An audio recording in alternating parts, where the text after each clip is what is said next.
Top तो छोड़िए, मैंने किसी भी क्लास के टॉप 3 में भी नहीं आया हूँ। यदि कोई बोलते हैं कि पहले का जो एजुकेशन बैकग्राउंड है उसी से सिलेक्शन डिसाइड होता, तो मैं आज इस रेस में नहीं होता, क्योंकि मेरे से बहुत ज्यादा अच्छे एजुकेशन बैकग्राउंड के लोग है ना सेलेक्ट हो गए। फर्स्ट अटेम्प्ट को आप ऐसा मानिए कि एकदम फुल फोर्स के साथ आपको दीवार के साथ भिड़ना है और उस दीवार को एक ही बार में तोड़ना है। और जो मांझी मूवी का डायलॉग है ना, जब तक ना तोड़ेंगे नहीं ना तब तक छोड़ेंगे नहीं।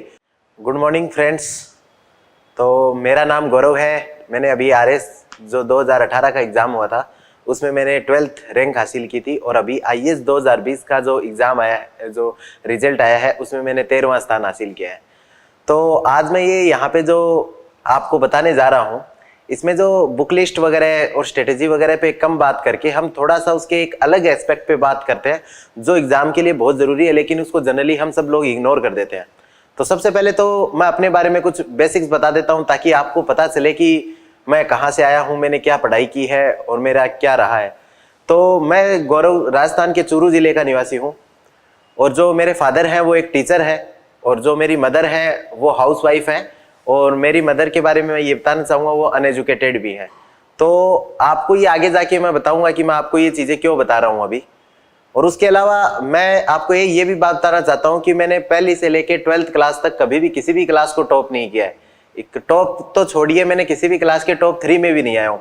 मतलब मैं एक नॉर्मल स्टूडेंट रहा हूँ, और मेरे यदि आप परसेंटेज भी देखोगे कि 12th में 82% है, तो इतने कोई ज़्यादा नहीं है। तो अब वो लोग यदि ऐसे सोच रहे हैं ना कि यार कि केवल मेरिट होल्डर होते हैं, सीबीएसई के टॉपर होते हैं, वही आईएएस बन सकते हैं, उनके लिए ये वीडियो है कि हमें एकदम परेशान नहीं होना। हमारे पास जो भी स्ट्रेंथ है ना उसका यूज करेंगे हम।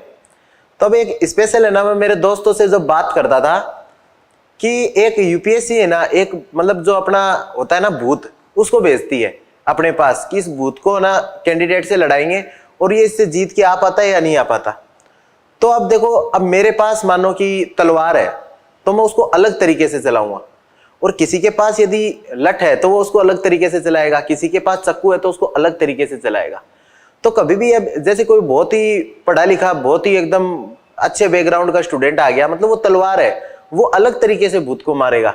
लेकिन आप अपना एजुकेशन बैकग्राउंड समझिए कि मैं किस तरीके का स्टूडेंट हूँ, मेरी क्या स्ट्रेंथ है, मेरी क्या कमियां हैं, यूपीएससी मेरे से क्या चाहती है, मैं किस तरीके से करूंगा। तो आप समझ लीजिए, आपके पास चाकू है, किसी टॉपर के पास तलवार होगी, आप अपने चाकू के लिए स्ट्रेटेजी बनाइए। तो यही है कि मेरा जो एजुकेशन बैकग्राउंड इतना कोई ज्यादा अच्छा नहीं था, लेकिन वो धीरे धीरे इंप्रूव करता गया।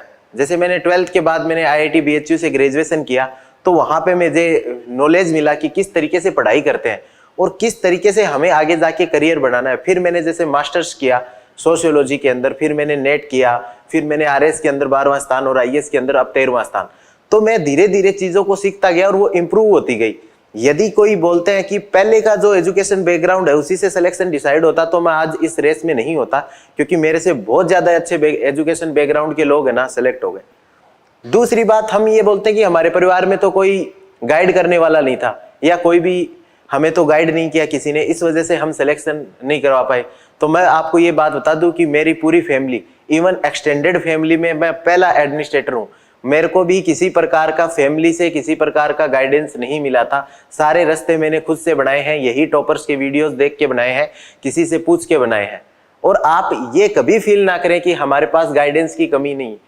गाइडेंस की कमी किसी के पास नहीं है यार। आप मुझे अपना बड़ा भाई मान लो कि मैं आपको सभी प्रकार की गाइडेंस दूंगा जिस प्रकार की भी जरूरत है, लेकिन इस चीज को आप बहाना मत बनाओ कि मैं ना तैयारी नहीं कर सकता। उसके बाद दूसरी एक गलतफहमी होती है कि कौन से बच्चे आईएएस बनते हैं कि जो ना डीपीएस में पढ़े हुए हैं, सेंट मैरी में पढ़े हुए हैं, या मेट्रोपॉलिटन सिटी के बच्चे आईएएस बनते हैं, या फिर जिनकी ना मदर फादर बहुत अच्छी कोई एजुकेशन बैकग्राउंड से हो वो लोग आईएएस बनते हैं। तो अब मेरे खुद के एग्जाम्पल से देख लीजिए, मेरी मम्मी अनएजुकेटेड है, वो उन्होंने मेरे को बस ये कहा कि आपको जो अच्छा लगता है, आपको जो ड्रीम लगता है, उसके लिए जम के मेहनत कीजिए। और दूसरे जैसे कि मेट्रोपॉलिटन सिटी, मैं चूरू में रहता हूँ और चूरू के भी बाहर की तरफ रहता हूँ, तो हम तो ये जो नॉर्मल गांव में जिस तरीके से गाय भैंसे रखते हैं वो रखते हैं, एकदम देसी जीवन जीते हैं। उसके बाद भी तो ये एग्जाम क्लियर किया है मैंने। तो आप सब लोग मेरे से ये चीज मोटिवेशन ले सकते हो कि जब गौरव कर सकता है तो हम क्यों नहीं कर सकते। और मेरे अंदर एक कोई भी ऐसी बात नहीं है जो किसी एक नॉर्मल इंसान के अंदर नहीं हो। ना मेरा फैमिली एजुकेशन बैकग्राउंड इतना अच्छा, ना मेरी खुद की एजुकेशन बैकग्राउंड कोई ज्यादा अच्छा, ना हम इकोनॉमिकली या फाइनेंशियली बहुत ज्यादा मतलब कि सुप्रीम है कि मुझे कोई टेंशन ही नहीं होती थी करियर की। ये सब चीजें होती हैं जिंदगी में। आपके पास चुनौतियां आती रहेंगी, लेकिन वो आपको मजबूत बनाती हैं। हर कोई चुनौती आपके सामने आए तो वहां से आपको कुछ सीखना है, उससे घबराना नहीं है।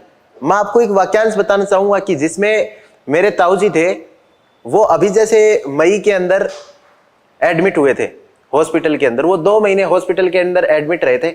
मैंने अपनी पूरी प्रिपरेशन छोड़ के मैं उन्हीं के साथ आईसीयू में रहता था, और उनकी 2 जुलाई को डेथ हो गई थी। उसके बाद जब मैंने उनका पूरा जो कार्यक्रम वगैरह करते हैं, अंतिम संस्कार वगैरह, उसके बाद मैं दिल्ली जब आया तो 20 जुलाई हो चुकी थी, और उसके बाद 5 अगस्त को मेरा इंटरव्यू था।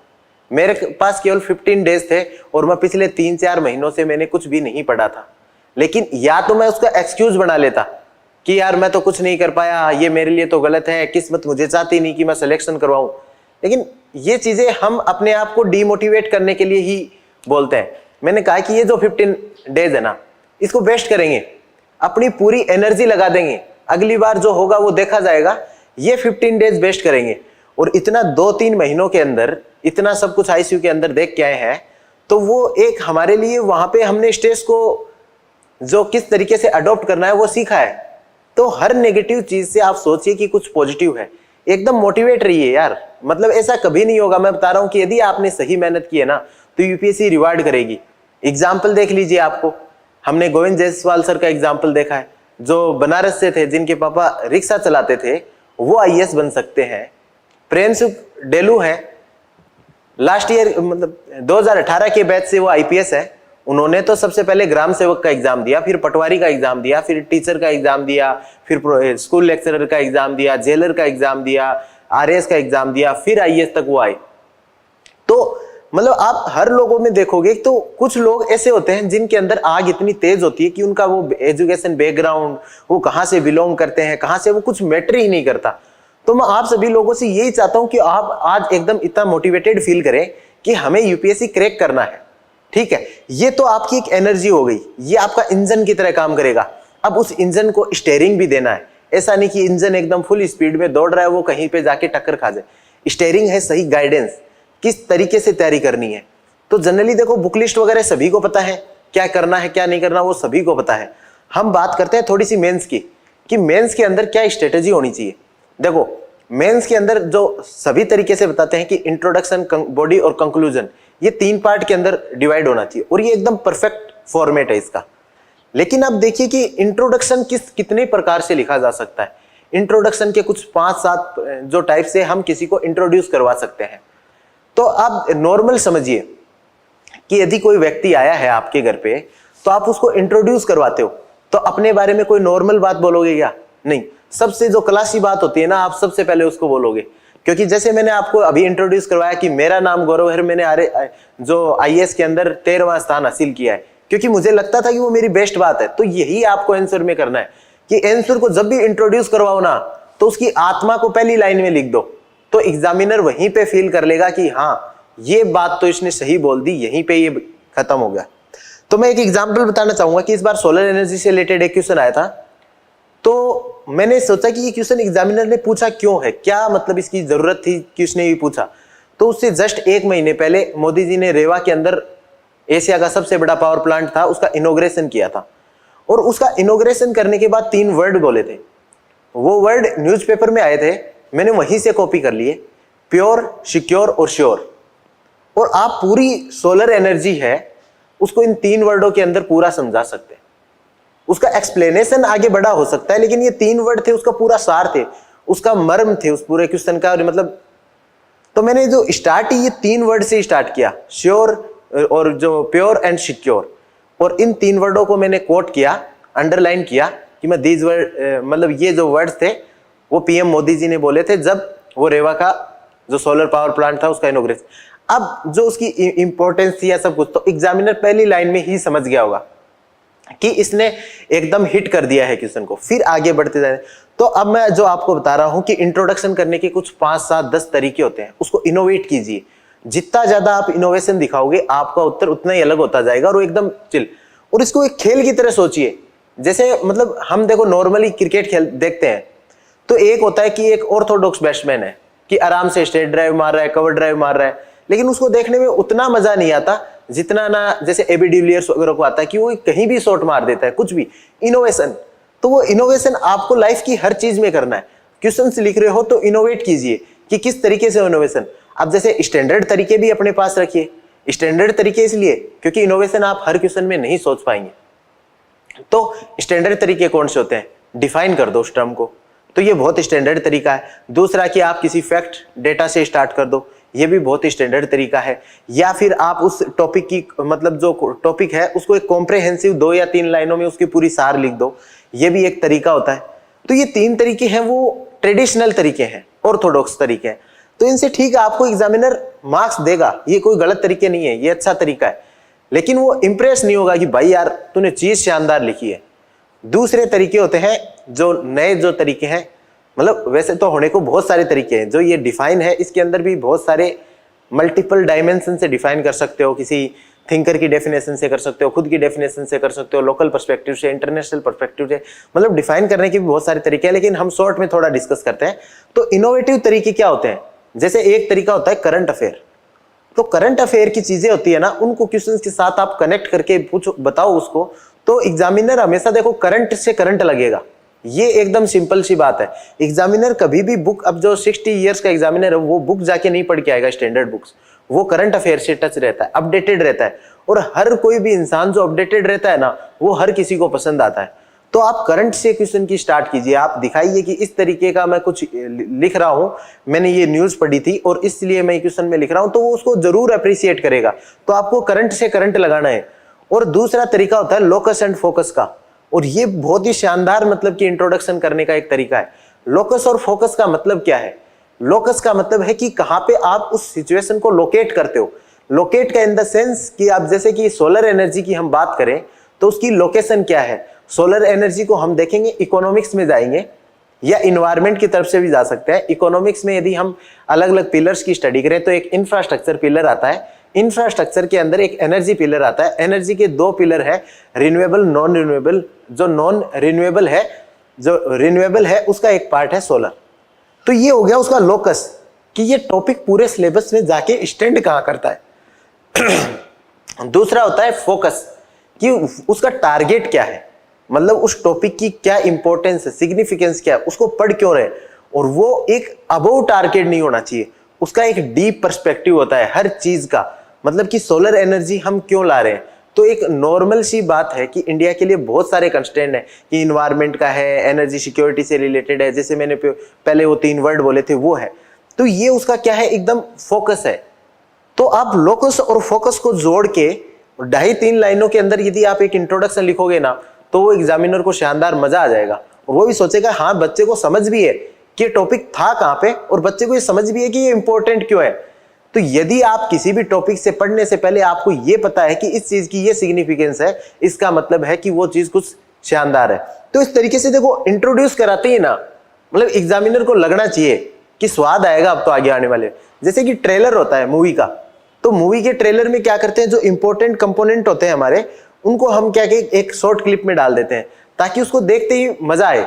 तो सेम आपको वही करना है कि इंट्रोड्यूस किया, मजा आ जाना चाहिए, फिर आगे देखते हैं। अब आते हैं हम बॉडी की पार्ट।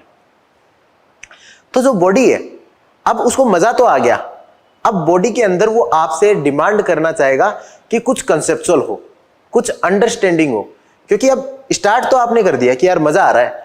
अब उसको वो एक अलग लेवल पे एक्सपेक्टेशन चली गई है उसको, अब उसको इंटेलेक्चुअल मजा आना चाहिए। अब आप उसकी इतनी मतलब आप जो भी लिखो आंसर, उसको इतना थीमेटिक लिखो, इतना डिवीजन करके लिखो ना कि मजा आ जाए। अब जैसे कि मैं जो थीमेटिक है, डिवीजन है, इसको किस तरीके से, तो जैसे एक क्वेश्चन आया था कि role of technology in corona management, ठीक है। तो मतलब थोड़ा आगे पीछे हो सकता है, लेकिन उसकी थीम यही थी कि कोरोना में किस तरीके से टेक्नोलॉजी ने रोल प्ले किया, ठीक है। अब इसको नॉर्मली लिख सकते थे कि इसमें मतलब कि अलग अलग एप्स बनाई हमने, फिर मतलब कि कोविड के लिए बहुत सारे वेंटिलेटर बनाए होंगे, बहुत सारे टेस्टिंग किट बनाए होंगे, ये मतलब एक आप 10-15 पॉइंट आराम से लिख सकते हो। एक तो ये वे आउट है, लेकिन अब उसको अरेंज कर दो। एक हम देखें कि एक दुकान पे गए, उसमें चारों तरफ है ना किताबें बिखरी हुई पड़ी है, तो हम उसमें से कुछ नहीं निकाल पाएंगे। दूसरी तरफ है उसने एकदम लाइन से लगा रखे हैं कि ये हिस्ट्री की बुक्स हैं, ये ज्योग्राफी की हैं, तो वो चीज हमें पसंद आती है कि कितना सिस्टेमेटिक आदमी है ये। तो यही चीज अपने को ना मतलब कि क्वेश्चंस के अंदर करनी है। तो सिस्टमेटिक कैसे, जैसे कि आप ऐसे कर लो, हेल्थ को 3 या 4 टुकड़ों में डिवाइड कर लो। जैसे हेल्थ में एक तो प्रिवेंशन हो सकता है, तो मतलब पहले तो आप बच ही जाओ ना, कोरोना हो ही नहीं आपको। तो सबसे पहले प्रिवेंशन में कौन कौन सी टेक्नोलॉजी ने रोल प्ले किया, तो अब उसमें जो सिलेबस है अपना उसको ध्यान से देखो कौन कौन सी टेक्नोलॉजी लिखी हुई है। तो जैसे कि पहली टेक्नोलॉजी है स्पेस टेक्नोलॉजी। क्या स्पेस टेक्नोलॉजी का यूज करके हम कोरोना के प्रिवेंशन से कुछ कर सकते हैं?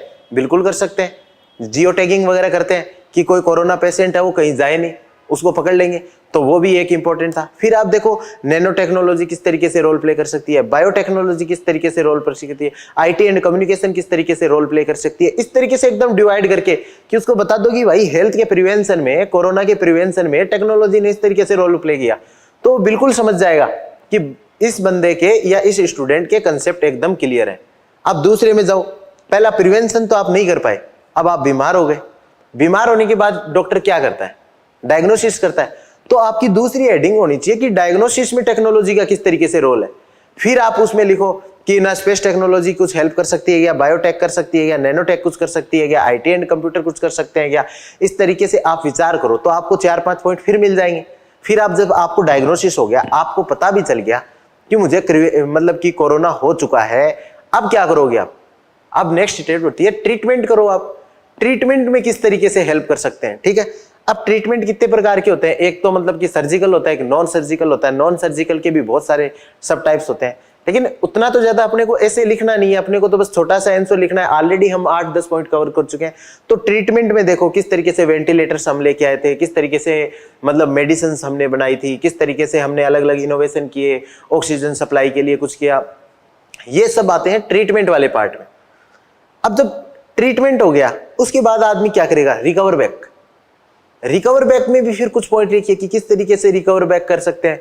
तो जैसे टीवीज मतलब हमने बताया था, इम्यूनिटी बूस्टअप के लिए कुछ बताया, प्राणायाम के लिए बताया, योगा के टीचर्स की मतलब लोकेशंस हमने बताई। इस तरीके से ना मतलब ये भी टेक्नोलॉजी का ही एक रोल था कि किस तरीके से। फिर अब जब रिकवर कर चुके हो, अब वापस आपको नहीं होना है, तो अब वेल बीइंग, अब वेल बीइंग के ऊपर आप देखिए किस तरीके से टेक्नोलॉजी ने वेल बीइंग के ऊपर ना रोल प्ले किया। तो ये तो हो गया हेल्थ के पर्सपेक्टिव हो गए कि किस तरीके से टेक्नोलॉजी ने हेल्थ का काम किया, और एकदम सिस्टमेटिक तरीके से। यदि टीचर पढ़ेगा ना तो उसको स्वाद ही आएगा कि एकदम लाइन से लिखा हुआ है, इसमें कोई दिक्कत ही नहीं है। अब देखो आप आ गया हो कि केवल हेल्थ से रिलेटेड नहीं सोचना। कोरोना में केवल हेल्थ ही इंपैक्ट नहीं हुई थी, बाकी चीजें भी हुई थी, जैसे इकोनॉमी भी इंपैक्ट हुई थी। जब इस इकोनॉमी इंपैक्ट हुई तो उसके लिए टेक्नोलॉजी ने किस तरीके से उसको किया। सोसाइटी हुई थी, जैसे कि मतलब अब लोगों की जॉब चली गई थी, तो work from home, technology, IT and communication. तो आप सोचिए कि अलग अलग कोरोना ने लाइफ के कौन कौन से एस्पेक्ट को टच किया, वो जितने भी एस्पेक्ट टच हुए उनको कौन कौन सी टेक्नोलॉजी कितना कितना टच कर रही है। तो समझ रहे हो, एक इतनी बड़ी मतलब कि आपको तो इस पे ऐसे भी लिख सकते हो आप आराम से, लेकिन इसको सिस्टेमेटिक वे में लिखोगे ना तब आनंद आ जाएगा आपको। तो अब ये मैंने क्या बताया, पहले इंट्रोडक्शन। इंट्रोडक्शन में हमें जो भी क्वेश्चंस की सोल को सामने प्रेजेंट कर देना है, ताकि एग्जामिनर को लगे कि अब कुछ मजा आने वाला है। और जैसे ही वो मजे आने वाली स्टेज में आए, उसको इंटेलेक्चुअल लेवल पे लेके जाना है कि अब मैं आपको इंटेलेक्चुअली ही सेटिस्फाई करूंगा। अब जब वो इंटेलेक्चुअली सेटिस्फाई हो चुका है बॉडी ऑफ द जो आंसर से, अब आपको कंक्लूजन करना है। अब कंक्लूजन में आपको ना मतलब उससे लास्ट में ना मतलब कि ये बुलवा देना, वाह मजा आ गया है एकदम। तो अब इसमें क्या कीजिए, आप सबसे लंबे एक बहुत ही बढ़िया मतलब कि कंक्लूजन करने का एक तरीका होता है। ये मेरे टर्म्स है, तो मैं मतलब कि यूनिवर्सल टर्म नहीं है, ग्लोकल। ये ग्लोकल क्या होता है? तो ग्लोबल प्लस लोकल, इन दोनों को जोड़ के ग्लोकल कंक्लूजन होता है। तो अब ये ऐसा क्या कंक्लूजन हो, जैसे कोरोना ही है, उसको रोकना है तो क्या कर सकते हैं? देखो सबसे पहले WHO को कुछ ना कुछ निकालना पड़ेगा कि इस तरीके की मतलब गाइडलाइन निकालनी पड़ेगी।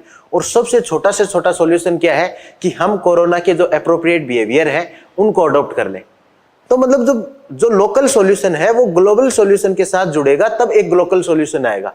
और जब हम उसको 2 लाइनों के अंदर या 3 लाइनों के अंदर कंक्लूजन में हम रिप्रेजेंट कर देते हैं ना, तो मतलब कि वो उसको लगता है कि हाँ ये जमीनी हकीकत से भी जुड़ा हुआ है, और ये मतलब ऊपर से ऊपर कितना भी ऊपर है वहां सोच भी सकता है। तो एक तरीका होता है ये कंक्लूजन करने का, ग्लोकल तरीका। इसी तरीके से बहुत सारे और भी तरीके होते हैं कंक्लूजन करने के, कि हिट द पीक तरीका होता है। ये मतलब नाम सारे मेरे ही हैं, मतलब आप सोचोगे कि गूगल पे सर्च कर लिया तो वो मिल जाएगा, ये नाम मेरे हैं। तो मतलब आप, मैं समझा देता हूं उनको एक्सप्लेन करके। हिट द पीक का मतलब है कि उस एरिया का सबसे बड़ा टारगेट क्या है। जैसे कि इकोनॉमी का कोई क्वेश्चन सोल्व कर रहे हैं हम, तो इकोनॉमी का सबसे बड़ा टारगेट क्या है आज इंडियन इकोनॉमी के सामने? दो टारगेट हो सकते हैं। एक तो इंक्लूसिव ग्रोथ का है, क्योंकि अपना जो गिनी कोफिशिएंट है वो मतलब खराब होता जा रहा है, तो उसको हमें इनइक्वलिटी है, तो इनइक्वलिटी है उसको कंट्रोल करना है। दूसरा हमारा टारगेट क्या है? 5 ट्रिलियन इकोनॉमी का। तो आप जब भी कोई क्वेश्चन करो इकोनॉमी का, तो ये जो हिट द पीक, ये जो टारगेट होते हैं, उसके साथ उस क्वेश्चन को किसी तरीके से कनेक्शन बिठा के उसके साथ ऐड कर दो। अब जब आप उसको स्टडी करो, अब जब वो एग्जामिनर उसको जाएगा, तो एग्जामिनर उस क्वेश्चन को पढ़ रहा है, लास्ट में जाके वो देखेगा कि बच्चे ने सबसे पहले तो मुझे इंटरेस्ट जगाया क्वेश्चन के अंदर, फिर इंटेलेक्चुअल सेटिस्फेक्शन भी दिया मुझे, एकदम शानदार एनालिसिस किया, और लास्ट में ये देश के बारे में सोच रहा है, उसका एरिया के सबसे बड़े टॉपिक के बारे में सोच रहा है। आप कहीं भी उसको फील करवा दीजिए क्वेश्चंस का लास्ट खत्म हो रहा है ना, कि मेरे से ज्यादा देश प्रेम कोई किसी में नहीं है, तो वो आपको नंबर देगा, जरूर देगा। तो इसमें कुछ ऐसे वर्ड्स यूज कर सकते हो, माई इंडिया या फिर अवर इंडिया, या मतलब इंडिया के जो टारगेट्स हैं उसके प्रति कि इंडिया एट 75, 5 इंडियन, मतलब कि इंडियन इकोनॉमी ऑफ 5 ट्रिलियन, या फिर इंक्लूसिव और मतलब इक्विटेबल इंडियन इकोनॉमी। तो इस तरीके से कुछ एकदम फील वाली चीज है, उसको कर देना। मैं बता रहा हूँ, एग्जामिनर आपकी कॉपी पढ़ेगा, फिर खड़ा होगा, ताली बजाएगा, फिर अगला क्वेश्चन चेक करेगा। मतलब ये अप्रोच रखिए। दो प्रकार का एटीट्यूड है। एक तो आपको क्वेश्चन आते ही ना आप सोचो ये पता नहीं यूपीएससी का क्वेश्चन आया, बड़ा टफ सा क्वेश्चन आया है, किस तरीके से लिखूंगा, उदास हो जाओगे एकदम, मतलब कि इस तरीके से नहीं। सेकंड वाली अप्रोच अपनानी है, एकदम हंसते रहना है अपने को, वाह ये क्वेश्चन आया है। अब जिस तरीके से वो जादूगर होता है ना, कभी जादूगर को देखा है कि जादूगर जादू दिखा रहा है, तो कभी उदास होकर नहीं दिखाता, एकदम फ्लो में वो अपना हंसता रहता है, खेलता रहता है, अपने उसको उसे एक्ट करने में मजा आता है। तो आप आंसर राइटिंग करें तो मतलब ये सेक ऑफ ड्यूटी की फील के साथ मत करें कि ये मेरी ड्यूटी है, मेरे को लिखना है, इस तरीके से नहीं। एकदम आनंद से कोई भी क्वेश्चन स्टार्ट करें तो सोचे अब क्या दिखाऊं ऐसा, क्या मजा ही आ जाए कुछ। फिर इंटेलेक्चुअल के लिए आपको थोड़ा सा टाइम लगेगा। आप सोचो कि एक दिन में ही मैं उसको एकदम एनालिसिस करने लग जाऊं, मैं उनको एकदम सेग्रीगेट करके टॉपिक लिखने लग जाऊं, डिवाइड करके लिखने लग जाऊं, वो थोड़ा सा नहीं होगा, लेकिन टाइम के साथ वो आ जाएगा। और फिर कंक्लूजन्स है ना, आप न्यूज़पेपर पढ़ते जाओगे ना, तो न्यूज़पेपर का जो लास्ट, किसी भी आर्टिकल में कुछ पढ़ो या ना पढ़ो, लास्ट की कंक्लूजन जरूर पढ़ो, क्योंकि वो किस तरीके से कंक्लूड कर रहे हैं अपनी।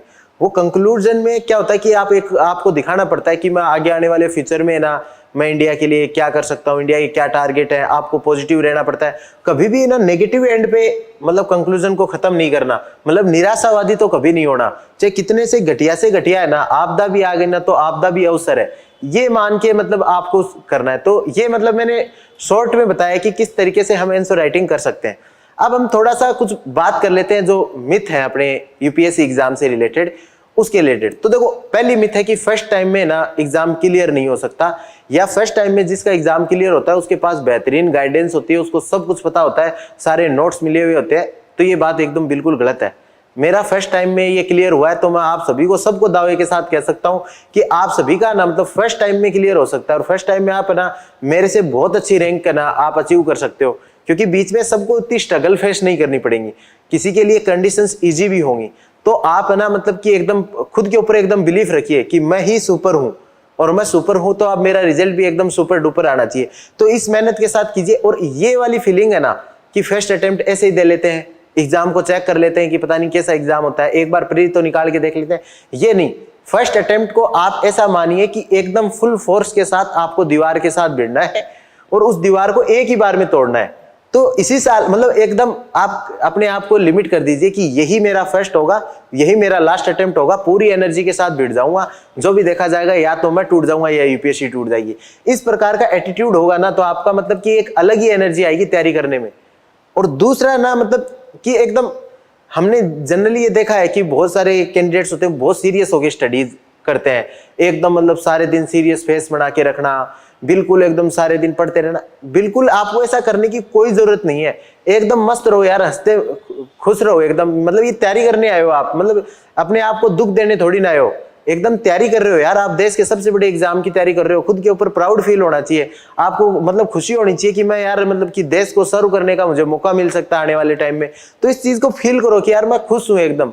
और एकदम सीरियस जो चेहरा बनाने से या फिर सारे दिन एकदम चुप रहने से मतलब कि कोई सिलेक्शन थोड़ा ना होता है।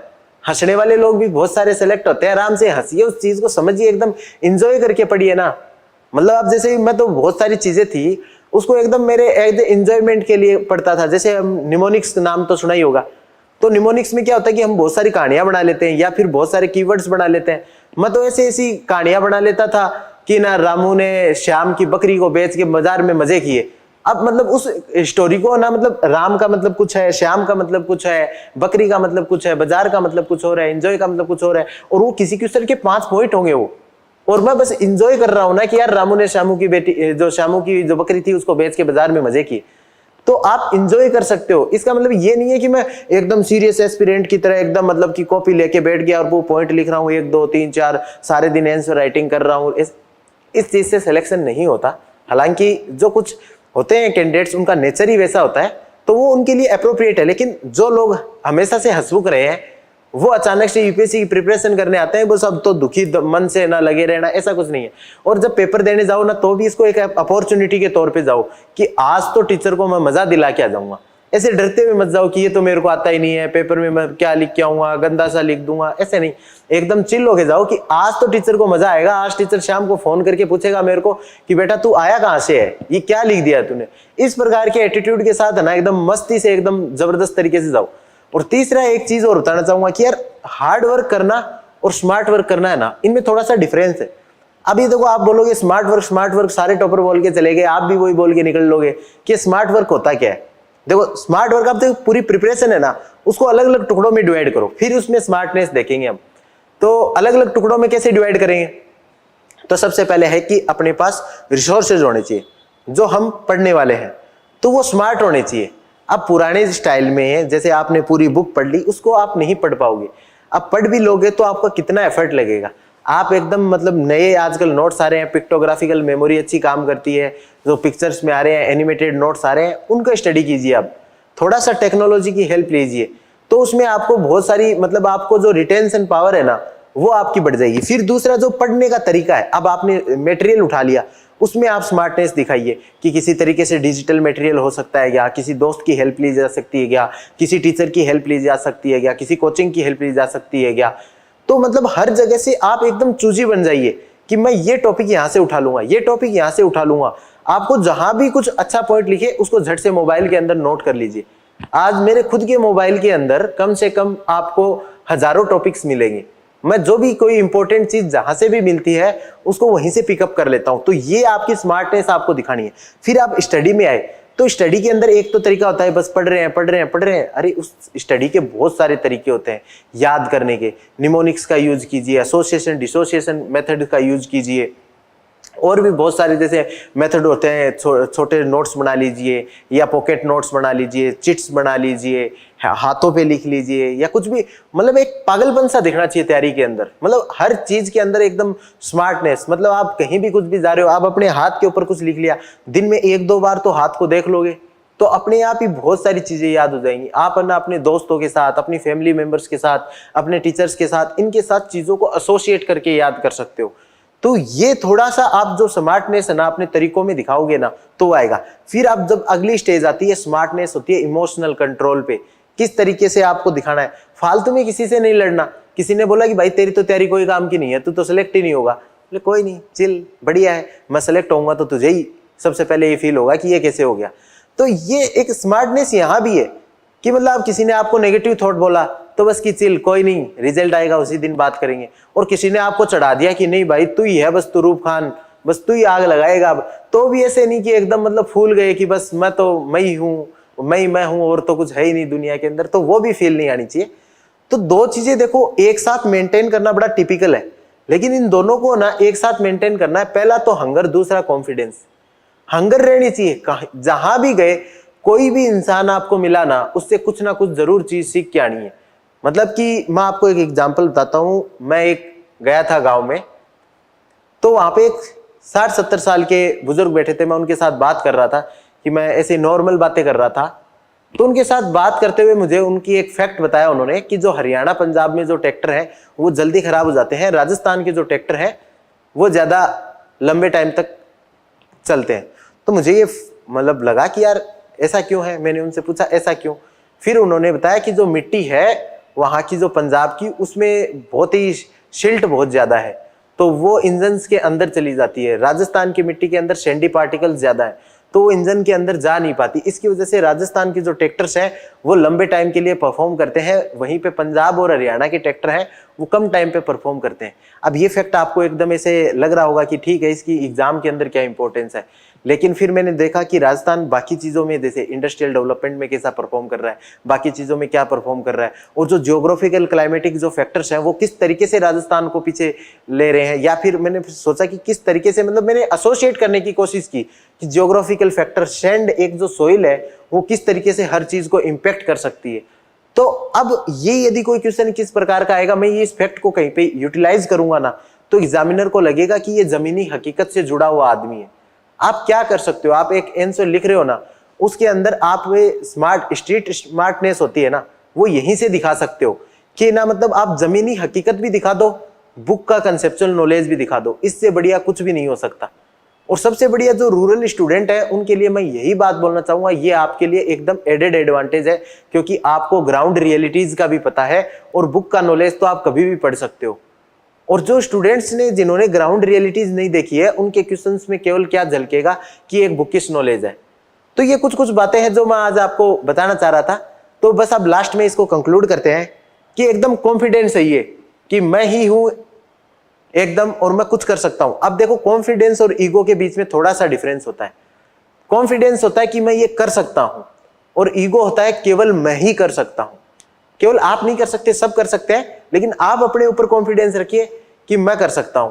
और बाकी देखो, मार्केट के अंदर बोलेंगे कि आईआईटी वाले आ गए, आईआईएम वाले आ गए, एम्स वाले आ गए, इसका बैकग्राउंड अच्छा था, वो आ गया, ये आ गया। अरे कोई फर्क नहीं पड़ता, वो मतलब आपको लड़ना ही है। और जब कोई आदमी जंग लड़ने जाता है तो वो ये नहीं सोचता कि सामने से कौन आ रहा है, उसके पास क्या है। जैसे मतलब बहुत सारे हम भी जैसे स्वदेशी आंदोलन पढ़ते थे, उसका एक इंपॉर्टेंट कारण भी तो यही था कि मतलब हमने देखा छोटे छोटे देशों ने बड़े बड़े देशों को कैसे हराया था। जैसे कि जापान ने रशिया को हरा दिया था, उस टाइम पे इथोपिया ने इटली को हरा दिया था। तो सुपर पावर को छोटे छोटे देशों ने भी तो हराया था। हम वो चीजें पढ़ लेते हैं, लेकिन उसको फील भी करो कि हमारे पास जो भी है उसको एकदम स्मार्ट तरीके से करेंगे। और देखो, रिजल्ट वगैरह कुछ नहीं होता। लोग बोलते हैं ना गॉड गिफ्टेड बच्चा है ये, मैं बिल्कुल नहीं मानता गॉड गिफ्टेड बच्चे हो किसी को। क्यों? क्योंकि यार अच्छी स्कूल में पढ़ा, उनको जो हार्ड वर्क की जगह स्मार्ट वर्क करना उनको पहले से आ रहा था, और वो पहली क्लास से उनको स्मार्ट वर्क करना आ गया। सबकॉन्शियसली उनके माइंड के अंदर सेट हो गया कि इस तरीके से स्मार्ट वर्क करना है, और वो फिर हमें आगे आके बच्चा लगने लगता है कि गॉड गिफ्टेड है। और हम हमेशा कभी स्मार्ट वर्क पे ध्यान नहीं देते, हार्ड वर्क करते हैं, रिजल्ट उतना अच्छा नहीं आता। तो अब किसी का पहले का रिजल्ट बेकार है तो 1% भी ना कॉन्फिडेंस लूज नहीं करना। आपके पास तो सबसे बड़ी ना प्रेरणा यही होनी चाहिए कि मैंने पहले हार्ड वर्क किया था, अब स्मार्ट वर्क करूंगा, रिजल्ट आएगा। और इस चीज से पता नहीं कितने लोग मोटिवेट होंगे, आपसे बहुत ज्यादा लोग मोटिवेट हो सकते हैं कि मैंने जब किया है तो दूसरा क्यों नहीं कर सकता। तो मैं इसी नोट के साथ ये सेशन है उसको कंप्लीट करना चाहूंगा कि आपको अपने ऊपर पूरा कॉन्फिडेंस रखना है, और मतलब कि हिला के रख देंगे ये वाला। और जो मांझी मूवी का डायलॉग है ना, जब तक ना तोड़ेंगे नहीं ना तब तक छोड़ेंगे नहीं, उतना एकदम कंसिस्टेंसी और एकदम मतलब लगन चाहिए। और जब ये जिद और जुनून होती है ना, तो वो जीत के अंदर जरूर बदलती है। और हमारे पास है क्या, तो जैसे मतलब बहुत सारे स्टूडेंट्स के मेरे पास मैसेज आए, कमेंट्स आए, तो उसमें से एक था कि सर हमारे पास फाइनेंशियल रिसोर्सेज नहीं है, हमारी अच्छी एजुकेशन नहीं है, हमारे पास कुछ नहीं है, तो हम क्या तैयारी नहीं कर सकते। एक चीज है, वो है जिद। और जिस इंसान के पास जिद है ना, उसने जीवन में सब कुछ अचीव किया ही है। लेकिन वो जिद में आप जिद की जगह क्या ढूंढना स्टार्ट करते हो, अपने अंदर बहाने ढूंढना स्टार्ट करते हो, अपने अंदर कमियां ढूंढना स्टार्ट करते हो। तो उनको आप छोड़ दो 1-2 साल के लिए, अब अपने अंदर एक जिद ढूंढ लो कि मेरे को यूपीएससी एग्जाम निकालना है। और फिर जैसे बहुत सारे कमेंट्स आते हैं कि स्टडी मटेरियल नहीं था, हिंदी मीडियम की दिक्कत है, ये इन चीजों को एक बार साइड में रख दो। और जैसे एक डायलॉग है ना कि जब मंजिल पे नजर है तो रास्ते अपने आप ही मिल जाएंगे। तो आप मंजिल पे नजर रखिए कि ये मुझे टॉप रैंक लानी है, मुझे टॉप 20 में आना है, टॉप 50 में आना है, इस तरीके का एकदम नजर रखिए, आपके रास्ते अपने आप मिलते जाएंगे। और बाकी ना बहुत सारी कोचिंग्स हैं आपको गाइड करने के लिए, जिनसे भी जैसा सपोर्ट चाहिए। और कौन सी कोचिंग ऐसी है कि जिसमें आप जाके पूछोगे कि मेरे को इस तरीके से पढ़ना बताओ और वो आपको मना कर देगा? कोई भी कोचिंग मना नहीं कर सकती। आपको जाओ, उनसे बोलो कि मेरे को ये चीज पढ़नी है, आप इस चीज को मेरे को पढ़ा सकते हो क्या, मेरी फाइनेंशियल बैकग्राउंड अच्छा नहीं है। यदि वो होंगे तो पढ़ा देंगे, यदि नहीं पढ़ाएंगे तो आपको गाइड जरूर कर देंगे कि इस जगह से पढ़ना है।